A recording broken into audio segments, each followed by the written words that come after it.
so bad, she might get snatched so bad, oh man. Hey, I hope you're not saying that. That girl. Hey, we go right, left, right, left.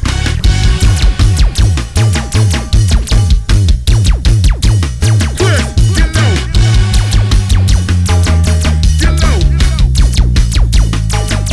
Get low. I'd like to welcome you to the Motherfucking World Race Podcast, Evie. Word.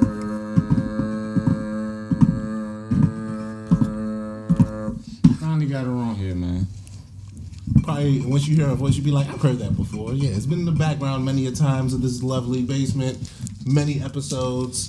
But the one, the only, the black Miss Maryland? Did I get that correct? Miss Black Maryland. Miss Black Maryland. It's a lie. I mean, actually, we got a lot of questions for you. But make some noise for Atiya.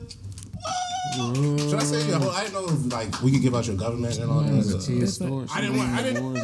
You see what I'm saying? It's all over my social media. That's what I'm using now. I just want to make sure. I've been so trying to be respectful. No, you know, it's people okay. don't want certain things out there. Absolutely. But like you said, you made it clear. It is Miss Black Maryland. Black Maryland. Yes. Let me stop doing that.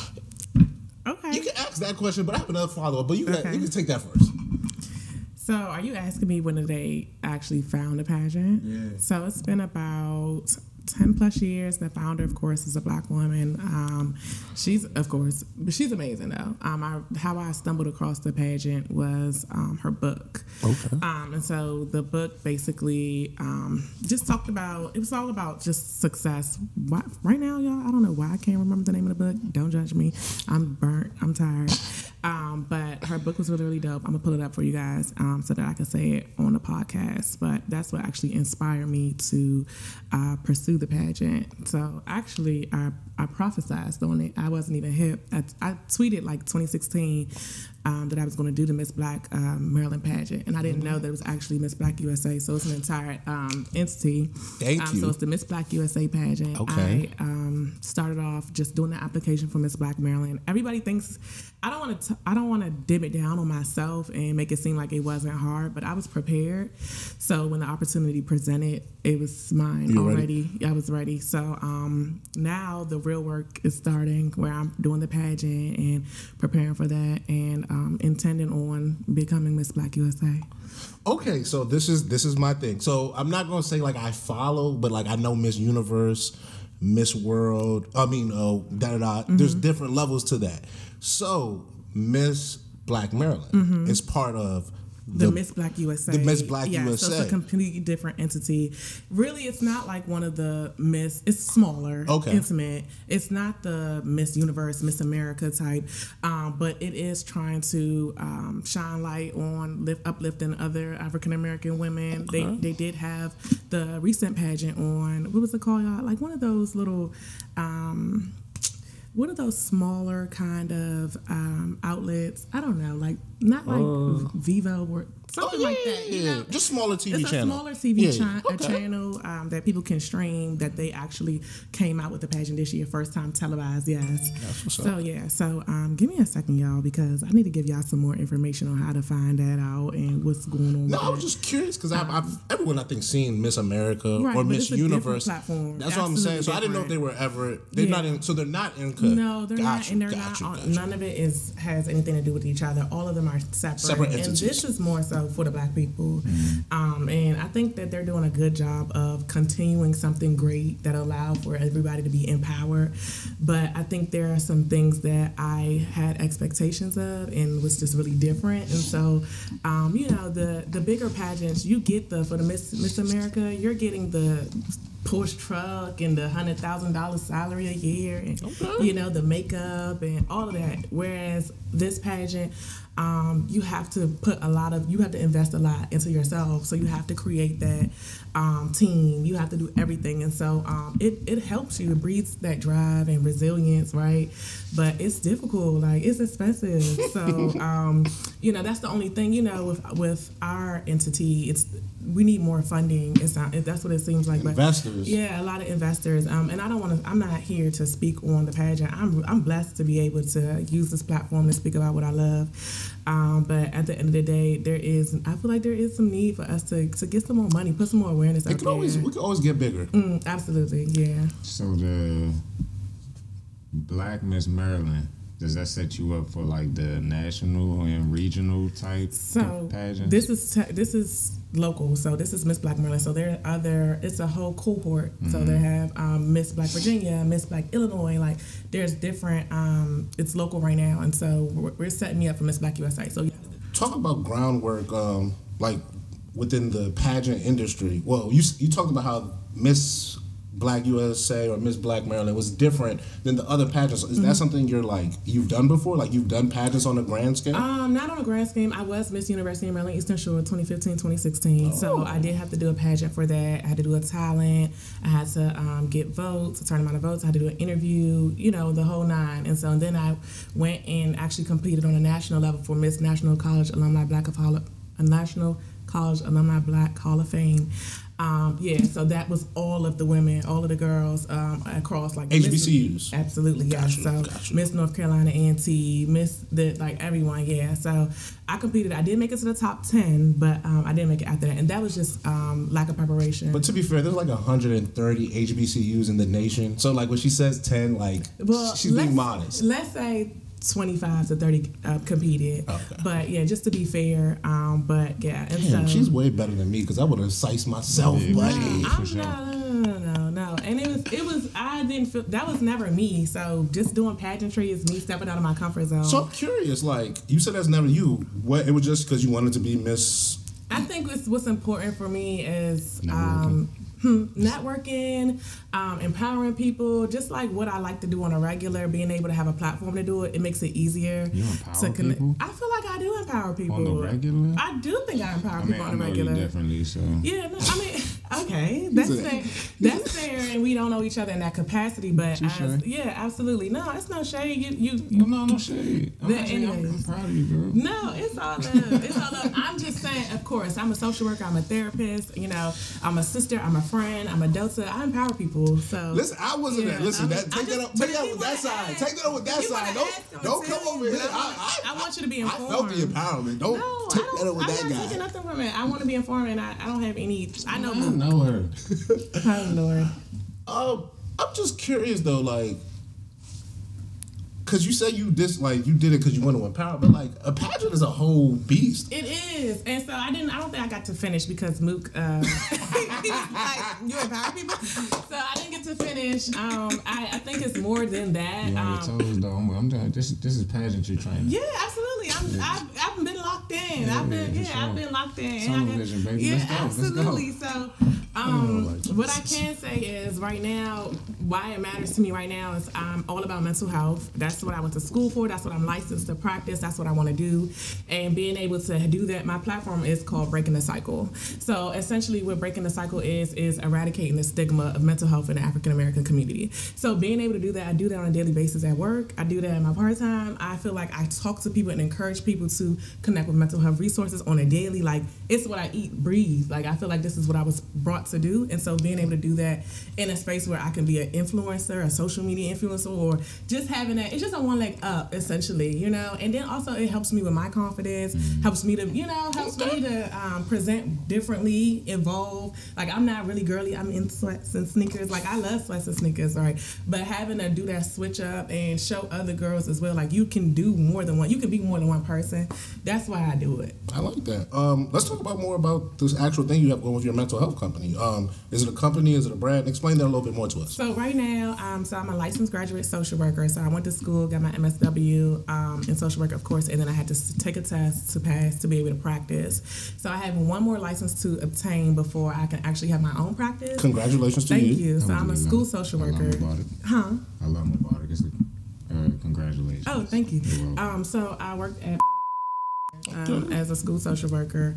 I love it. I love my kids. And so on the side, I work It's an all-black firm of black women who are split between counselors and social workers who are all licensed to practice therapy. So I'm under a group practice of black dope women. It's like 10 of us, and so that's what I do on the side. So as far as what I want to do, in talking about breaking the cycle, I already want to create my own like community centers and like have them across the nation. But like under one roof, you can come access like mental health services, vocational skills, like learning how to like have like a little clinic where you can use your Medicaid to come get a checkup. Like I want to have it all under one roof, and there are not a lot of like those like YMCA, those youth centers for us anymore, especially in impoverished communities. So that's what I really want to do. But I have to take my second license. I plan on getting my doctorate. So actually last year I applied for a doctoral program, but I was going through a lot mentally. Like I was depressed, y'all, for like a third of the year.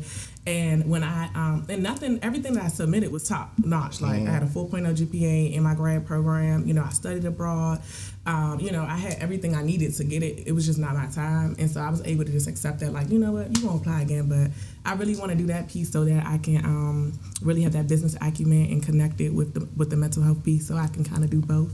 So that's like the overall goal, to be able to own stuff. I was gonna say something else. Own stuff. Own stuff. I gotta, my PR here. I gotta own stuff. So that's the goal, really, and then just and once again, empower people to just be the best person they can be.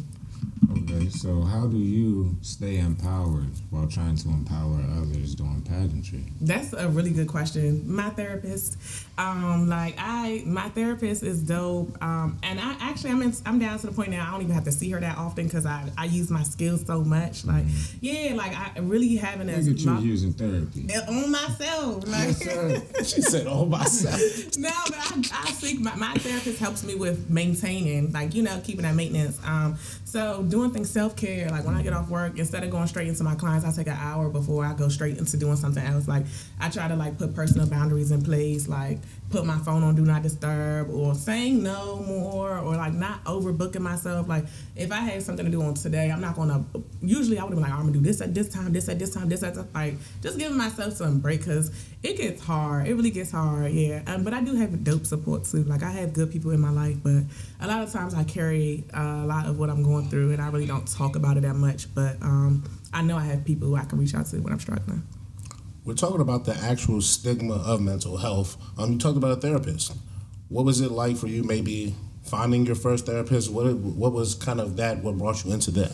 Oh, I'm glad you asked that question, because so many people get deterred once they have a bad experience. It's really bad therapists out here, and I hear their horror stories, and I hate that for y'all. But I do. But I really encourage Not for y'all. you. I do. She's like, I got my person. She's good. No, but there's so many places you can go. Psychology Today, if you have insurance, therapy for black girls, therapy for black men. There are different outlets you can use, and so I just don't want people to feel like they have a bad experience and they don't ever want to go. Like, you go to Chick-fil-A, you got a bad experience at Chick-fil-A. You don't go to that one no more, but you still go to Chick-fil-A. Like, you know what I'm saying? Like, just look at it from a different lens, because everybody's not perfect. There's millions of people out here that can provide you service. But let me get back on track. No, I think that's a good explanation. That was a really good analogy. But honestly, y'all, it really was just about I don't know, finding somebody, reading what I was going through and seeing what they could offer, because you're paying for a service. So just giving it time to being patient. When I first started with my therapist, I couldn't really feel her out. I really, now that we have a rapport, it's like, okay, like I like that she reacts the way she reacts. I like when she's, that feedback, being able to give her feedback. I don't know. It wasn't that hard. Let me just say that. And I was open as well. You have to be open too. Is your therapist a black woman? She's a black woman, of course. I would. All right. Yeah, she's a black woman, of course, and that's I'm gonna leave it at that, because there's a gap with that. There's a disconnect in a service that I'm looking for someone to provide me, to help me feel whole. I can't receive that from someone that doesn't know my struggle, my pain, that has potentially have oppressed me. That doesn't add up to me. I want people to do what they feel comfortable with. That's an interesting viewpoint. I mean, that you just took, because you took basically I think in my mind, a mental versus also like a social or a cultural aspect. Yeah. Just question, how do you think that plays a part in particular for black people? Like that, the need to maybe break that down is not just any psychiatrist that looks like me, who understands me. How do you think that maybe works a little different than maybe some of your other clients who may not be black? So, essentially, you're asking what's the difference in providing a service to someone who's not of color? Exactly. Not just because I hear what you say about like from the consumer aspect, but I wonder because you also provide these works. Does your lens change when maybe you have a client who isn't black versus things of that nature? So that's a great question. Cultural competency is a thing, and so like right now we have like discord at my school because there's a staff member who's high up in the ranks, but has there's a gap because of So I think for myself, I just think of. I also ask people first, like, what do you want me to incorporate into our practice? What is surrounding your culture or your beliefs, and how do you want me to impart that into our session? So that helps, but I'm not gonna lie, y'all. I have a lot of clients who black, like everybody black for real, or Latino. For my kids, but I don't really have that much experience with people that are maybe not of color. Melanated people in some sense. Because that's who I do it for, and it's no shade, but I'm literally here rooting for everybody black. Like I'm, what I'm saying? But now it makes me think of something else. Black people aren't a monolith. People of color aren't a monolith. So if you said something, it's just like, how do you basically put your cultural best foot forward with dealing with certain people? So with black people who may not maybe fit exactly your cultural. Does that change? Or does it make it harder, difficult? I'm just curious. No, okay. So I think I misunderstood a little bit, but I'm hearing you now. So I meet people where they're at. Like, so plain and simple. That's it. Like, so based off of how you come up, I know how I can engage with you. I understand the approach. I also ask questions too, and I make sure my clients are comfortable. So that's just what it is. Like, I just meet people where they're at. I hope that makes sense. No, I mean, what's funny though, because like mental health is new. I wouldn't say it's new, but we're getting more comfortable talking about it. But like anything, there's people, like you said, just not good. So like there's bad doctors. And no one is afraid to be like, yo, there's just a bad doctor. Right. But for some reason, like the idea that someone can't mentally work with you correct is like, no. Like, right. But that's why I want to hear from people who actually work, because maybe you're like, listen, I can't change for you. Like, this is what you get, but maybe it's different. This is not the service that you need, right? And so I say that too. Like, if there's something, if my style is not something you're used to, I have a unique style. I'm so personable. Of course, I'm respectful. I have boundaries. I have ethics because I have a license. But what you see is what you get. Like, this is how I am in session. Like, I'm a super professional, but you can see that I'm a human. I'm not robotic. I'm, you're not following the book. Yeah, I am to an extent where, of course, the service is being provided, but yes. I'm doing it in a way that makes me feel comfortable, and then I think that my clients feel comfortable too. But I always ask questions at the end, like, is there, if you don't like my style, this is in the beginning. And once I have a rapport, it's not necessary for me to say that, but I always say that in the beginning when I first meet my clients. Hey, this is my style, and if any point in time you think this is something that doesn't fit you, let me know. This is your space. This is you're spending your money, like, yeah. And I want you to have a good experience. I may not be able to help you, like, eat black or not. I just may not be able to help you, and I want you to still go out there and work with somebody that's going to be able to give you what you need. You got me a little curious now. Mm-hmm. When you talk about service, and this is no shade to you, but like it sounds like we're talking about something very transactional, boom, boom, boom. But with mental health, it's a little bit different. Like, it's not just like I bought this from you, $10. That's it. Okay. I gave it $10. But with the mental health thing, it's like I paid you, and now I'm like you can't just give me something. So like does it feel weird for you? Or is it not weird? Does what feel weird? Like the idea of like the service part. No, I think sometimes I'd like to get instant gratification. Like, that's what I'm saying. But sometimes just hearing what my clients just waking up a little bit, or just feeling, or just saying like, I was really glad I came today, or just little stuff. That's me seeing like that's the satisfaction. That's the transaction essentially. Yeah. Of course, when I get paid. But listen, pay our professional health workers. Of course, because it's not easy. It's taxing. Can you understand? Like, But you know why? I think it's just interesting to me because most jobs you get a paycheck and that's it. But like for you, you're dealing with somebody's being. Absolutely. So like I would want to I want to see something. I want to see you get a little better. Be like, all right, yeah. Yeah. Shit is good. Or at least be able to, I don't know, like I haven't. Okay, so let me make it a little bit more clear as far as the clients who I see on the side. They're like normal people like us.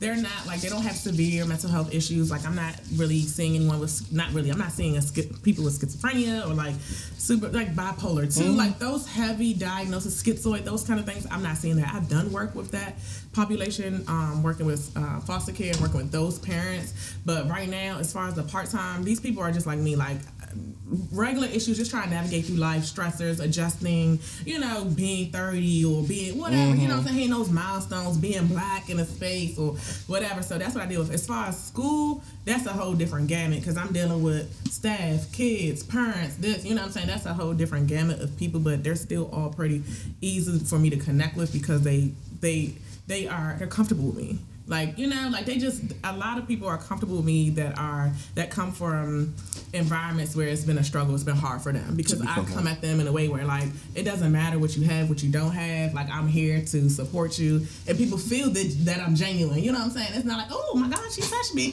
because some people be little, you really don't want them to touch you, but I still be like, I'm covered by God, so I got this mask on, like, you know, and it's just like, it's alright, like they just needed that love, they just wanted that touch, so I don't know, like, I don't know, I'm personable, y'all, so it's just different for me a little bit. You think it's because you're actually a professional doing it and that's why it works? Like if you was just some random girl on the street like, I got the good advice for you, they'd be like, what the fuck is you talking about? You know what? No, because a lot of my friends and stuff talk to me, not prior to me even stepping into the mental health field, like I've always been that person people call and lean on and support. Like, oh, so you were made for this? Yeah, I really feel like I was put on this earth to help, to serve. I was gonna say something. Yeah, like I first met you, we got cool over just talking that swim practice and shit.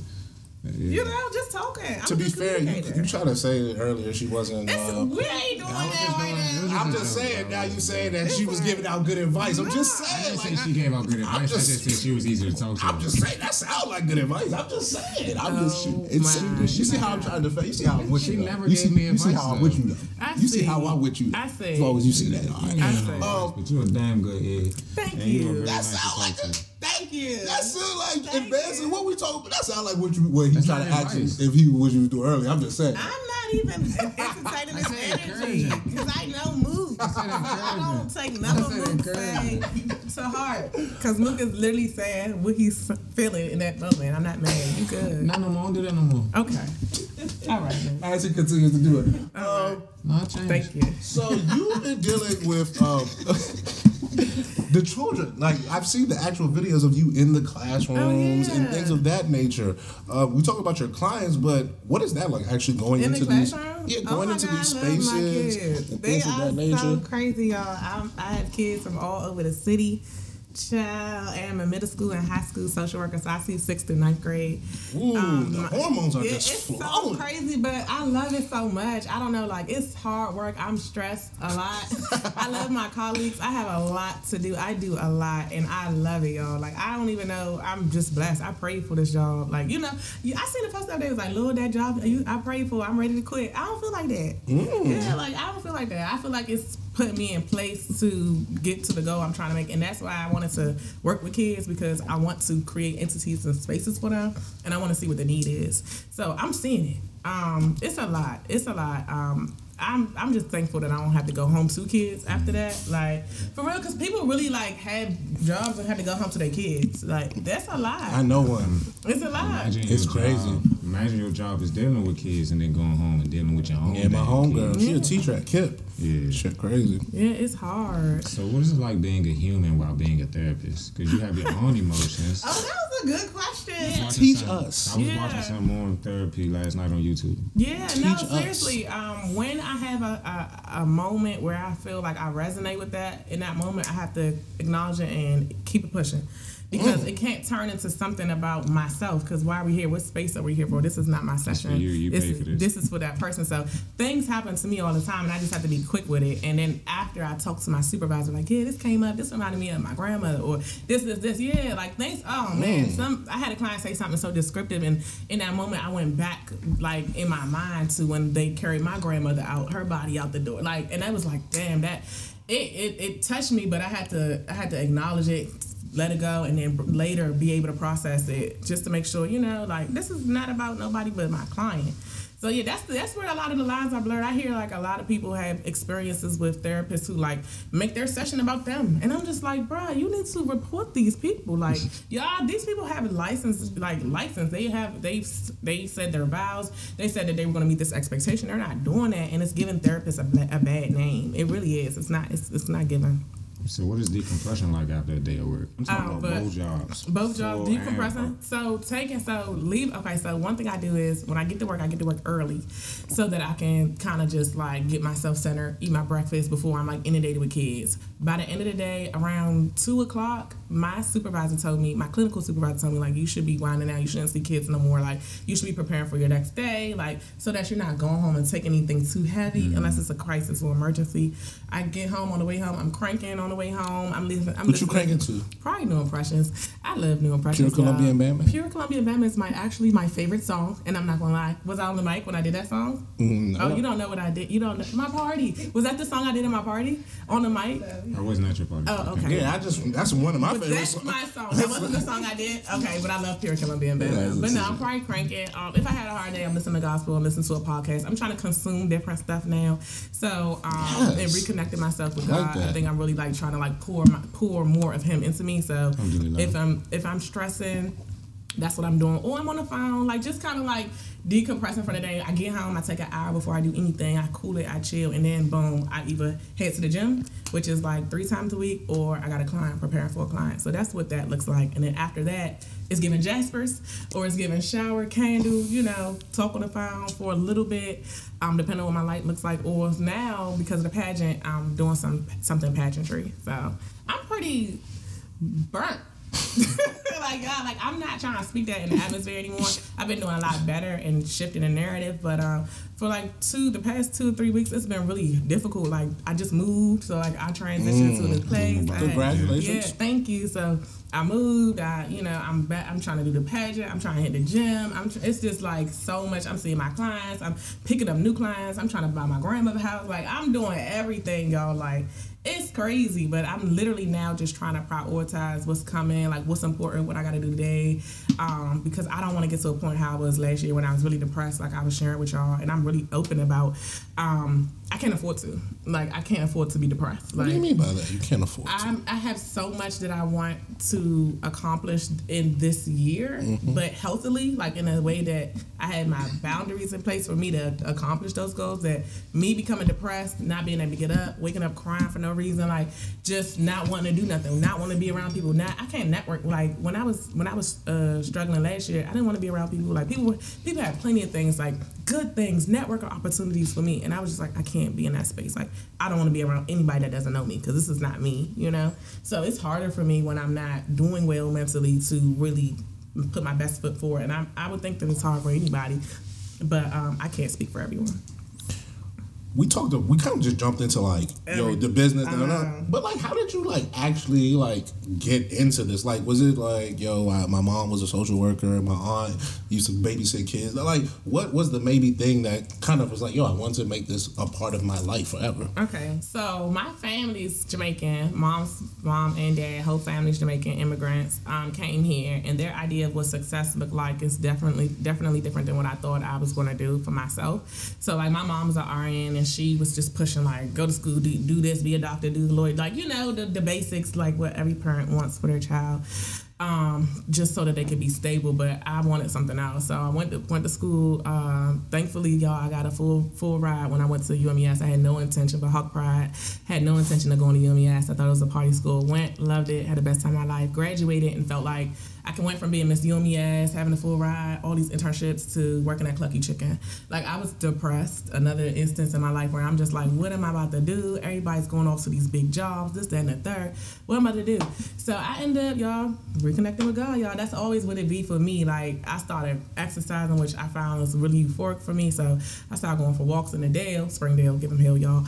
But I started going for walks in Springdale and runs. Cut it out, we cut it off. Y'all can cut that part out. That's the wrong thing. Not at all. Not at all. All of that's staying. All of that is staying. They're gonna put that on the Springdale website. There's gonna just a 5-second video of you. Just on a loop. On a loop. So, yeah, I'm there. So started doing that, and that really, I just really started resetting myself. My bad. I've been saying it for so long. It's so natural and normal for me now. It's crazy.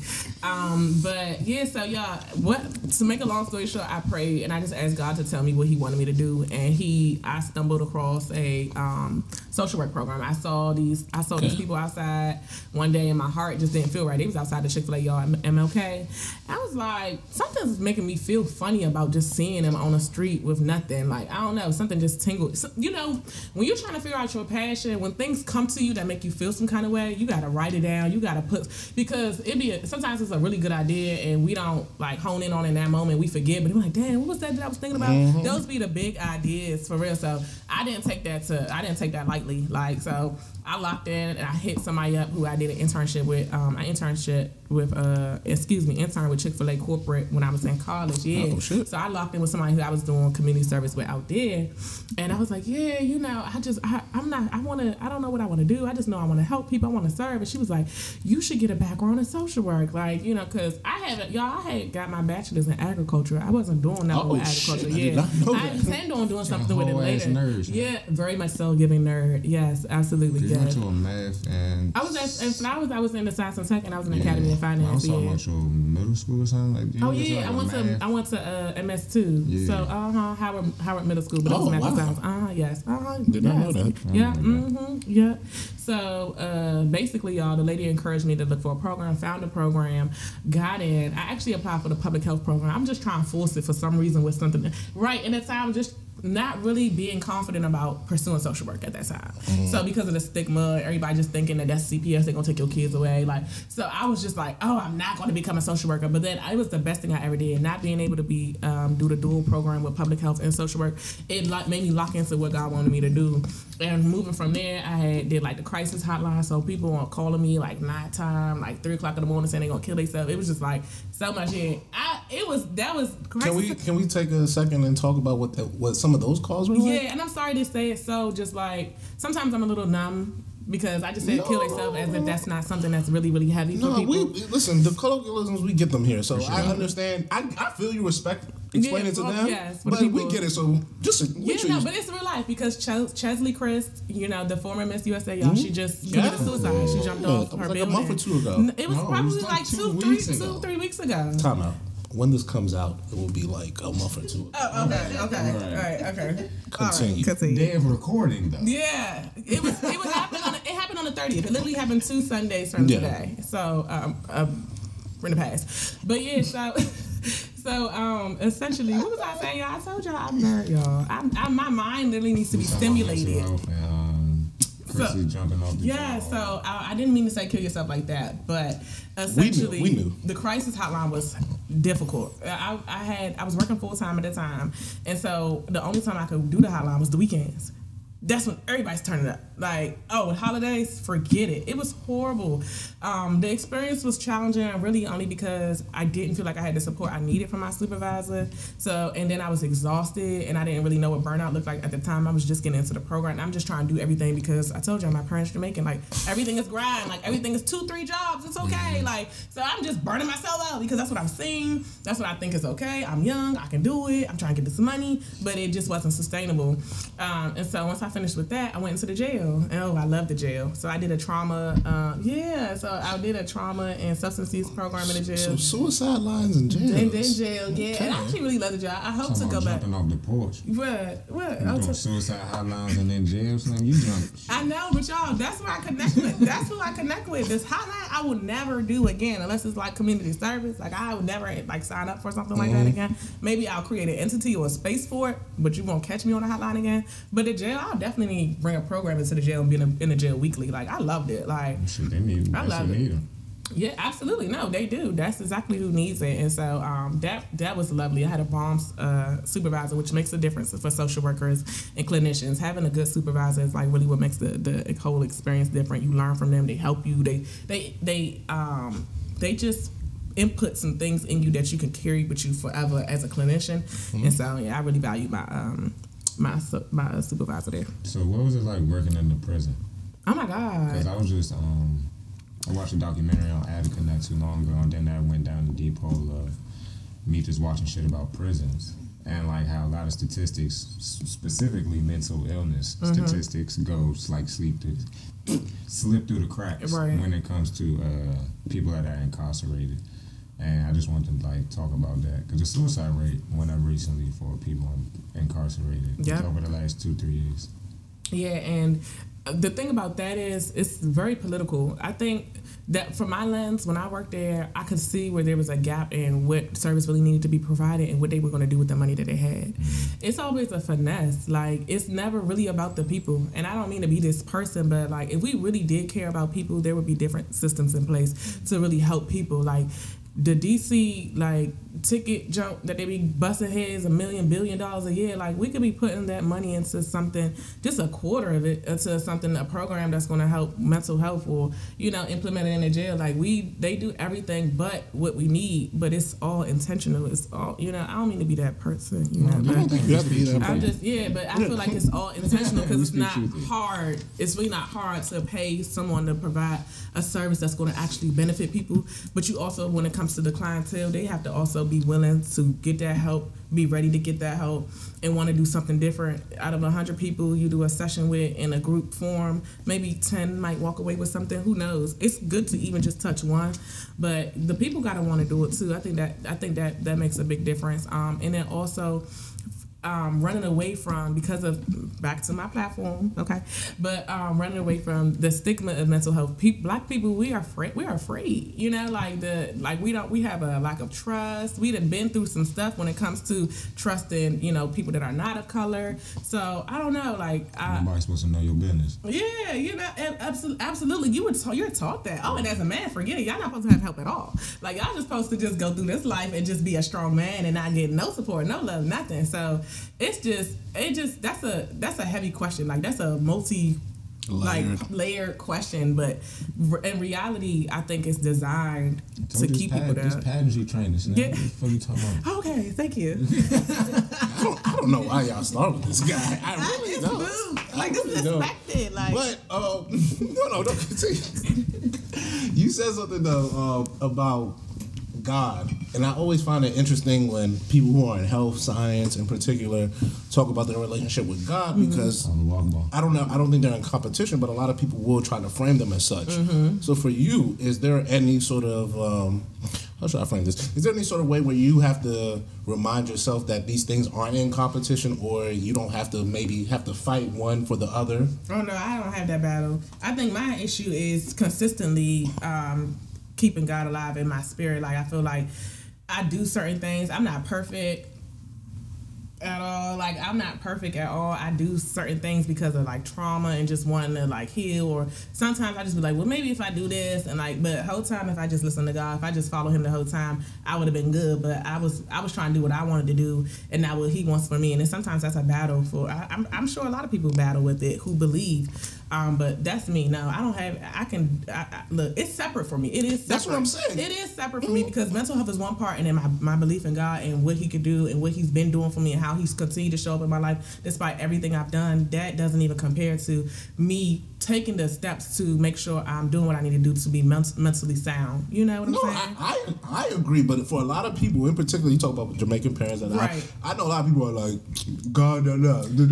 So I just wonder, someone who you seem to be pretty, clear on the lines, does have a little blurry? No, I don't think it's a blur, but I understand I understand why people may have feel conflicted, because certain people, the way that I was raised, my beliefs weren't like, oh, you got to be this, you got to be that. Like, I I'm just being transparent. I don't have a specific religion. I'm like, oh, I'm Christian or I'm Muslim, or like my mom is Muslim, my dad is Christian, my grandma was Catholic. I have Buddhists in my family. I have Muslims in my we're just so open that it wasn't anything that was just like, not saying it wasn't ingrained in me, because my mother, she's with the Nation of Islam, so anytime at any point she's making sure she's telling me what I need to be knowing, what I need to be doing. You got a Catholic grandma, bro. Yeah, you know what I'm saying? Rest in peace, grandma, I love you. But Catholic grandma. Yeah, listen.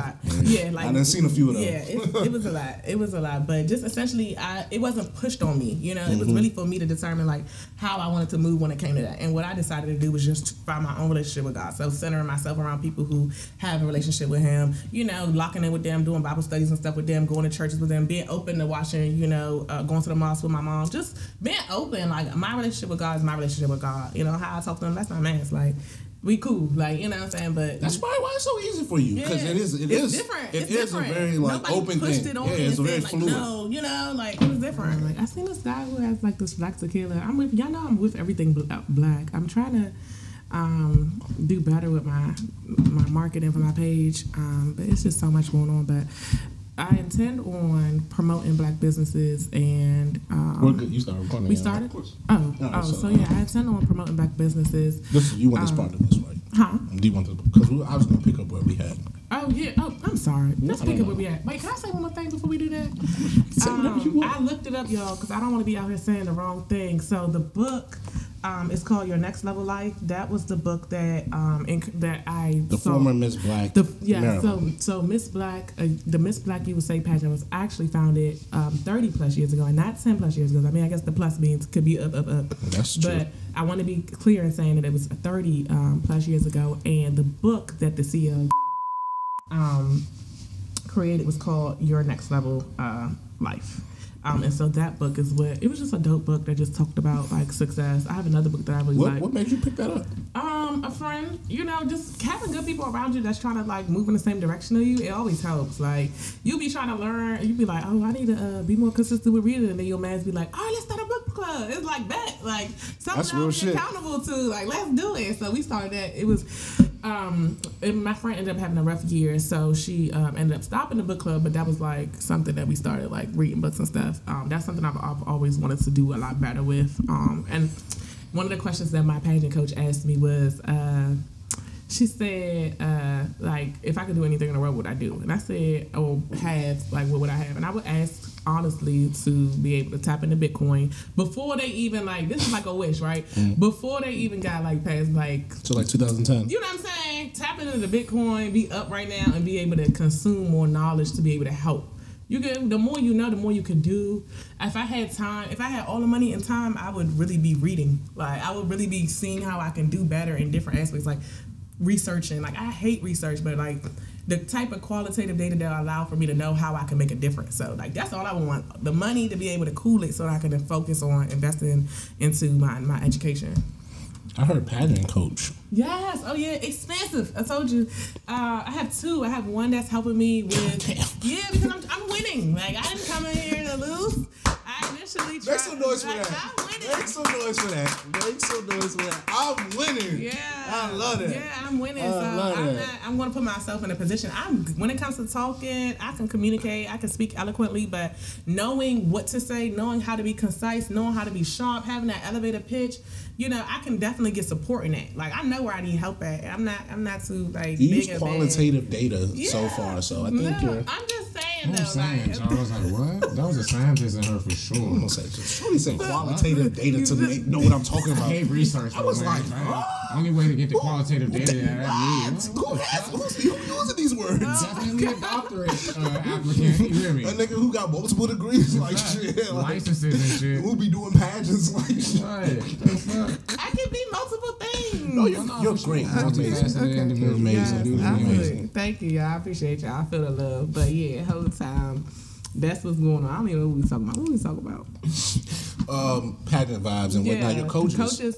So one helps me with just like the overall interviewing prep, and then the other is helping me with like the walk and the looking elegant and the dress and the stuff that I need support on, y'all. Like, I don't. You walk like being non. Yeah. Please, the Dale. It's really the Dale, y'all. You know, during pageants, they're like, "What's your talent?" Yes. Have you been working on that?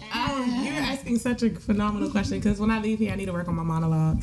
I am going to, of course, incorporate something that has to do with Black lives and mental health, of course, because that's my platform, Breaking the Cycle. And actually, it's breaking the cycle through health, so helping to elevate all lives through healing. So that's essentially, that's me right there.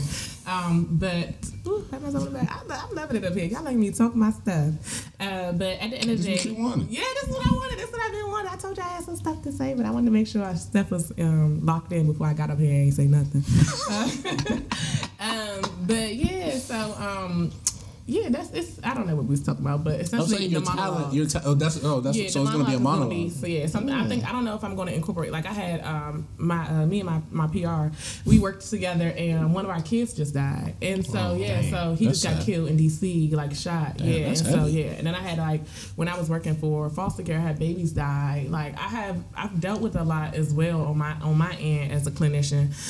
So I think I want to tie it into that. I don't know. There's a lot going on with the guns. There's a lot going on. Period with mental health. So whatever it's going to be, y'all, it's going to be fire, and I don't want y'all to miss it. So I'll definitely let y'all know. Let us know. When the pageant is in August. Tapping into your spoken word vibe. I'm definitely mad at that. I'm not mad at that. Yeah. I think pageantry is something that a lot of young girls like and they want to get into, but you didn't get into it young. So I'm curious for you, do you have any advice for people who maybe like 15, 16, 17, 20-year-old, and they're like, man, I really like that. I really want to get involved in that. And they like, maybe don't have, because I don't want to make assumptions like you didn't do this at like a 9 and 10-year-old. This wasn't your bag, right? Absolutely. Okay, not. cool. So my mother wasn't letting me do no pageant stuff. She had me playing the violin, playing the piano, swimming somewhere. Oh, you would have killed the pageant. Yeah, I mean, absolutely. But we're looking at it from a lens of everyone thinks of it as a beauty pageant. It's not a beauty pageant. That's what I thought. Yeah, it's not a beauty pageant. It's a scholarship pageant. You win. You get money for winning, and in addition to that, you have to have a platform. You have to have something that you want other people to learn from, and it has to be something that's going on right now that's going to help people. So if your thing is domestic violence, if your thing is as far as what you want people to bring awareness to, if it's sex trafficking, whatever, like you're using that platform to spread awareness. And so it's not about, for me, that's why I wanted to do it, because I got that part in the bag. Like I'm the talker, I'm the, I can do that part. When it comes to the throwing on the dress and the heels and all that, I literally have to pay somebody to help me with that. So seriously. So, but I can't do it all. Like, I can only do what I know. So my advice would be to just start where you are and see wherever there's deficit or gap, feel that, right? So if you feel like you can do the walk, but you need help with the interview, and find somebody that's going to mentor you on that side, right? I like that. Or if you need the funding, do something creative that is going to garner people to be able to try to, so like you could solicit people's coins essentially. So start where you are. Like there's no such thing as someone who's perfect. Good people are people you can feel the energy when somebody is good. That's not like, I don't feel like I'm a good person. No, like what do you have to offer? What do you bring to the table? Like what is it that you want to do? I don't know. It's more than just I want to do a beauty pageant. It's it's like I want to help people see something else. Like I want to bring awareness to something. Like that's how I feel about it. I'll be rapping, y'all. So just tell me. That's real shit. That's good shit. You gonna try to be like Miss America, Miss Universe? Is that in there? I don't know where God want me to take this, because I'm like, when did I say, like, that tweet, y'all, the reason why I found the tweet, y'all, because I was trying to clear up my tweets. Like, I cleared them joints out of there. So that's how I found it. I stumbled across that too. I'm like, from 2016, I was like, I don't even remember saying this. So I don't know what God want me to do, but I'm right there with him, whatever it is. Like, I've come to the understanding that whatever my plan is he has something bigger and greater. Literally, I don't know what verse it was, but it says, like, I knew you before you was in the womb. I created the pillars of the earth. What? I'm no match against him. Like, whatever he want me to do, I'm gonna do it. So I don't know what's next, but I'm willing to follow. You seem to be very guided. Seem to be very trusting of powers above. Is that something that's always been there, or have you kind of grown into that? I've grown into that. You know what I think? I think it was the mental health plus needing that to fill that void with God. Like when I started seeking out mental health services in 2018 officially, because I did it two times before. I had different experiences, but when I've been doing it consistently since then, I still felt the gap. So that's why I was like, it's a clear line, because I needed the mental health piece and I needed God. Like I couldn't do anything without him. So I don't know, like, it took a while for me. I would say definitely 2018 was a time in my life when I was just going through it in my master's program, working full-time, interning, you know, had a bad breakup with my ex and still kind of like, you know, playing those kind of games. So I was just having a hard time and starting to pour into myself with God. That's what made a difference. So that's what I know to connect to. Like, that was the same thing that happened before I even knew I was going to do social work. I was down working at Clucky Chicken. I mean, I was making some cute coin. I was delivering chicken and stuff, y'all, and you know, around the neighborhood. Like, I was seeing people, they was tipping everything, making cute little coin. But is that what I got my bachelor's degree to do? No, absolutely not. And so that broke me down. That made me feel less than. That made me feel like I got all these people going here doing this. What am I going to do? And that's what connected me with God that time. Then after that, it was the being overwhelmed, and what I prayed for, I got it. Now I'm overwhelmed, connecting Him at that time. Just recently, same thing, like feeling overwhelmed, but everything I prayed for, I got it. Reconnecting with Him again. It's just like maintaining that relationship is the biggest thing for me. And then my last thing, you said something to the effects of, I'm trying to remember because it really struck me. Oh, fuck my brain. Maybe I shouldn't be drinking this tequila. Damn, it really hit me because it was something. Was it about God? I don't know if it was about God. I don't think so. I love the God talk. Yeah, you know, but it was something she said that it just, because it made me think, wow, you've thought about this far deeper than I've ever thought of it. And I think it might have just been about maybe relationship. If I remember, I'll ask you. But I think my ultimate question is, going forward, like, what do you want people to think about mental health? Because you said you want to change the stigma. Mm-hmm. So I'm just curious, what for you is the ultimate thing that, hey, I will know I have changed at least one person's mindset of this thing? Oh, I love that question. First thing that came to my mind was I want people to think of mental health like how they value physical health, but then even in our community, there is a gap. And not just because of us being afraid of the medical system, but lack of resource and lack of ability to obtain education as well. You know what I'm saying? Education and having the access to a clinic or having the access to, you know what I'm saying, without having to pay. Yeah. So that was my thought process was think of mental health how you would approach your physical health, but there's so many disparities with that alone that I don't think that really answers that. But what I can say is I just want people to look at mental health as being something that's important that they need to be in a good space with. Like, just like you feel like you need certain things. Maybe you want a house, maybe you want a car, maybe you want a good job, like maybe you want to have a connection with Allah, right? But like you also, but just in general, like, but just in general, whatever makes you feel comfortable. That was me trying to be, strategic. But whatever makes you feel comfortable. I want people to look at mental health as being a key proponent of that as well in your life. I like it. I want to go back. Usually I ask, but it's okay. You've been drinking. Charles asked you about science and God, the line between the two. Or mental health and God, and you said like you keep them separate, but when you were going through what you were going through with mental health, you sought God, and got the peace that you were seeking and the help as well with the mental health, or may have guided you to where you went to get the assistance. So like my question is, do you really think they're separate, or do you separate the two? I think in a space of professionalism. Yeah, professionalism. Okay. I separate the two, but you're absolutely right. They did connect in that space in that time because I needed it to. But I feel like they're two separate entities that I need. Like I need that relationship with God, and I need to have that connection, mentally and feeling sound. So yeah, I think that's the only way I can answer that. Like I don't know. Like I think you're right. It does seem like it's all under one roof, essentially. I mean, Allah created everything, so if He created us, He created mental issues and the help. And He used my mental health provider to reconnect myself with Him. So yeah, you're right. Yeah, you're right. I'll take that. I love it. It was more so a question. I didn't want to be right. No, but you are right. That's one thing about me. Like I process. Like I don't care if I'm wrong. I'm gonna say I'm wrong. Like that was my thing about the question. Okay. Like I wasn't like trying to be like right. I know you wasn't trying to figure out what I was saying, but I was definitely just wanted to know. Yeah, no. That's a great treat for you. Oh, you continue. Oh yeah, because when I was going through my shit mental health wise, because I was seeking mental health assistance last year actually, and I definitely gave up on the journey. But then I went. Then I went to Juma one Friday, and then I heard the Kabul sermon, and that helped. And then like I guess I just kept going to Juma, like Fridays I could. And then with that it was just like, okay, like me going and just studying the Quran, listening to the Quran, different Islamic lectures, praying on my own and Juma, you know what I'm saying? Like those things turned the noise down, I guess you could say, mentally. And I was able to just like figure out what I needed to within myself to like get where I needed to out of it as well. So yeah, that's the only reason why I asked that question. No, that's what's up, because you found peace in that. Like, you know, like that's what you needed. Like that was enough for you. You know what I'm saying?